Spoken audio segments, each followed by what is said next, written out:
जय भीम जय संविधान। ओडिशार गणशिक्षा मंत्री नित्यानंद गंड मंत्री कहवा अनुसार वर्तमान पिला माने पढ़िबे स्कूल रे भगवत गीता आ सेमान को भगवत गीता पढ़ाई दिया जिवो। ता सहित भगवत गीता रे जेते श्लोक अछि सेमानकर नारा रूप रे काम करा जिवो, नारा सेमान को शिखै दिया जिवो।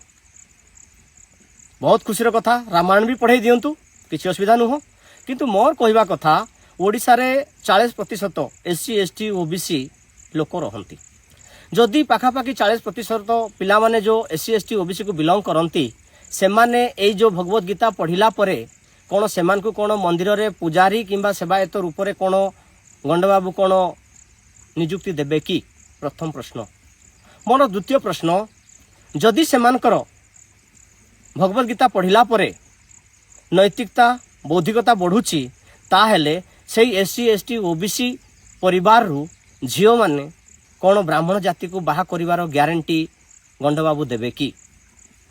तृतीय जिनस मु कहवा को चाहिबी, केवल भगवत गीता रे ही नैतिकता ता सहित बौद्धिक विकास पाई केवल गीता को ही फॉलो करिया पड़िबो?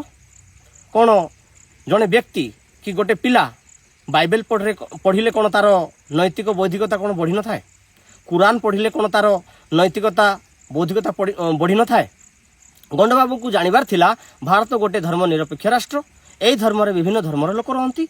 से अनुसार कौनसी निर्दिष्ट धर्म ग्रंथ को पढ़िबारे पिला मान को देबा कथा नुह।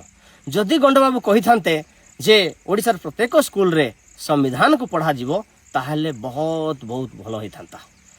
पिला मानकर नैतिकता मानसिकता बौद्धिकतार मध्य विकास निश्चय होई थांता। काहे कि जोठारे बुध नाहांती, बुधंकर चिंताधारा नाही, सेठी केबे मध्य बौद्धिकता किंबा नैतिकतार विकास हबो नाही। तेणु एई जो गंडबाबू कहिसंती ताकू आ एमिति हेबा कथा नुह जे एटा गोटे धर्म निरपेक्ष राष्ट्र।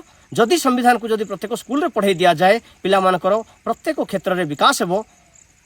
तेणु जो प्रत्येक स्कूल रे जो तांकर कहवा अनुसार प्रत्येक स्कूल रे जो भगवत गीता को पढ़ेले नैतिकता बढ़िबो, विकास हेबो, बौद्धिक विकास हेबो, कदापि हेबो नाही। जदि प्रत्येक पिला को गोटे निर्दिष्ट धर्मर किताब जदि पढ़ाई दिया जाए तांको भितरे मनरे केवल धर्मर विषय ही बुणा जाई पारे।